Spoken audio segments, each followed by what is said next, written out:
China just switched on a nuclear reactor that cannot melt down. It runs on a metal 200 times more powerful than uranium, and America invented it in 1965, ran it successfully for 4 years, then shut it down and buried the blueprints.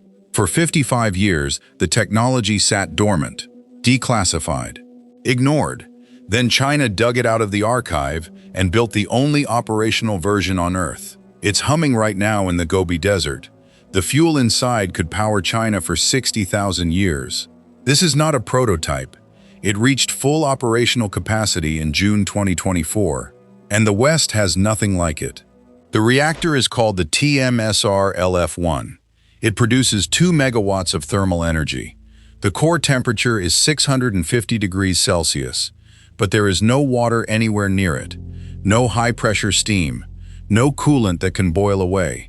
The fuel is already molten. It flows like lava through graphite channels. If the temperature climbs too high, a frozen plug of salt at the bottom melts, and gravity does the rest. The fuel drains into a tank. The reaction stops. No operator, no backup power, just physics.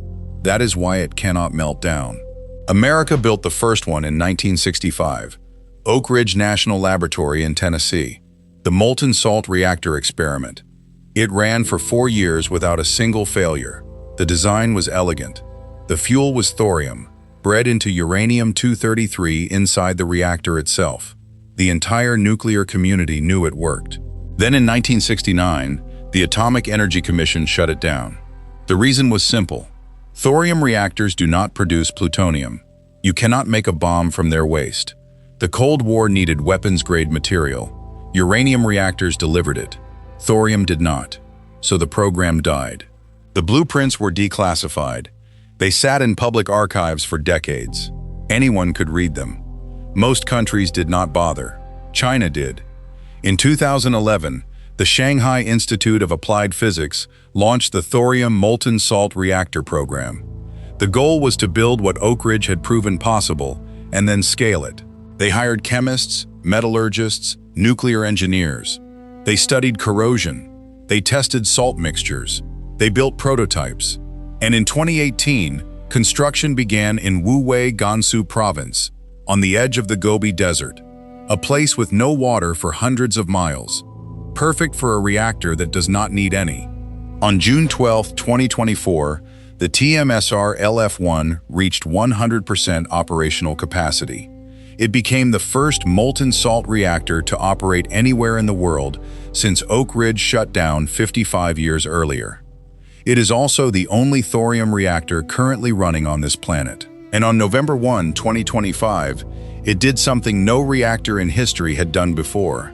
It converted thorium into uranium-233 while the reactor was operating. The breeding cycle worked. The fuel multiplied itself. And then, while still running, it was refueled with fresh thorium. No shutdown, no cool down. The first reactor ever to refuel hot. That capability changes everything. Traditional reactors must shut down for weeks to swap fuel rods. The TMSR can sip fresh thorium while generating power. Continuous operation, no downtime. And the fuel itself is the reason this reactor exists.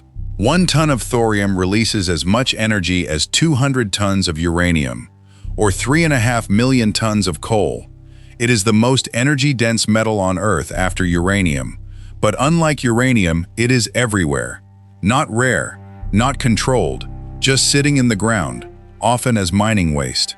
China has access to the largest thorium deposit on the planet, Bayan Obo, in Inner Mongolia. It is primarily an iron and rare earth mine. Thorium is just waste. The tailings contain up to 1 million tons of it. At the energy density of a molten salt reactor, that single deposit could power all of China for 60,000 years. And it gets stranger. Just 5 years of waste from one iron mine in Inner Mongolia holds enough thorium to power every household in the United States for over 1,000 years. The fuel is functionally infinite. China is sitting on it. Now compare that to the West. The United States has not built a new nuclear reactor design in decades. Europe is decommissioning plants faster than it builds them. Uranium supply is concentrated in Kazakhstan, Canada, and Australia. Enrichment is controlled by a handful of countries. The fuel chain is brittle, geopolitically fragile. Thorium breaks all of that.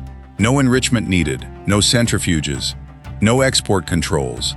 You dig it up, load it in, and breed the fissile isotope inside the reactor itself. China just proved the cycle works, and they are the only ones running it. The implications are enormous.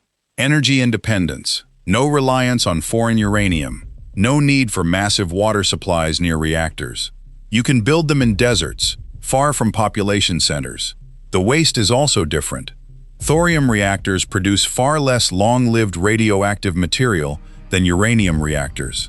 The half-life of the waste drops from tens of thousands of years to hundreds. It is still radioactive, still dangerous, but the timescale of the problem shrinks by 2 orders of magnitude, and the reactor itself is walk-away safe. If every human vanishes, it shuts itself down. China is not stopping at 2 megawatts. Construction on the next reactor begins in 2025. It will produce 60 megawatts of heat. That heat will generate 10 megawatts of electricity and also drive hydrogen production. The plan is to have it operational by 2030. That reactor will connect to the grid. It will be the first commercial thorium molten salt plant in history, and if it works, the design scales. Hundreds of megawatts, gigawatts, entire cities powered by reactors that fit in shipping containers, running on a fuel that was previously considered mining garbage. This is where the West should be paying attention. China is now the sole country with operational experience running a thorium molten salt reactor. They have the engineers, the data, the metallurgy knowledge, the corrosion solutions. Every other nation is theoretical. China is empirical. They are iterating, and they are doing it in a country that burns more coal than the rest of the world combined. If thorium reactors can displace even a fraction of that coal, the carbon impact is planetary, but the geopolitical impact is larger.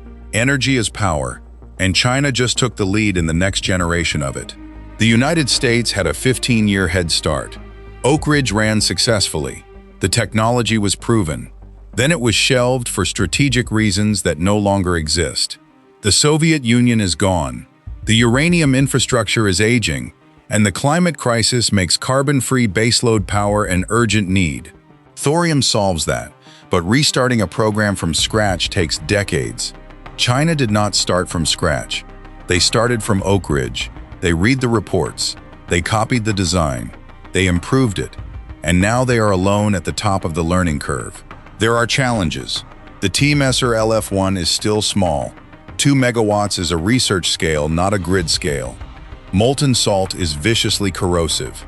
It eats through pipes and valves. The materials science is brutal. Scaling from 2 megawatts to 200 requires solving problems that do not exist in textbooks yet. And the reactor has only been running for a year and a half. Long-term reliability is unknown. But those are engineering problems, solvable problems. The physics works, the fuel works, the safety works, the rest is iteration. And China has the only live reactor in the world to iterate on. If thorium reactors scale, the energy map of the planet changes. Countries with no uranium suddenly have centuries of fuel under their feet. Deserts become power hubs. Coastal cities are no longer the only option for nuclear plants. And the entire proliferation framework that governs nuclear energy stops making sense. Thorium cannot make bombs. It is a fundamentally peaceful fuel. You cannot weaponize the waste. The reactor design itself is exportable, without the security paranoia that surrounds uranium. That is a different world, and China is building it first. The West is not entirely asleep. The United States has thorium startups, private companies with venture funding and big promises. But none of them have a reactor running. None have converted thorium to uranium inside an operating core. None have refueled while hot.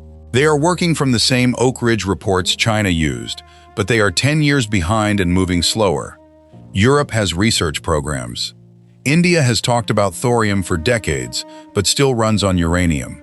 China is the only country that went from blueprints to operational hardware. And they did it in 13 years. In 1969, America shut down a reactor that worked because it did not fit the strategy of the moment. The blueprints gathered dust. 55 years later, China pulled them off the shelf, built the reactor, and turned it on in the desert. They are now the only nation on Earth operating a thorium molten-salt reactor. The only one iterating, the only one learning, and the fuel beneath their feet could power the country until the year 62,000 AD. The future of nuclear energy was not decided in Washington or Brussels. It was decided in the Gobi. Subscribe and turn on notifications. The next story out of China makes this one look like a warm-up. Would you trust a reactor with no water and a plug made of frozen salt? Drop your answer below. I read every one.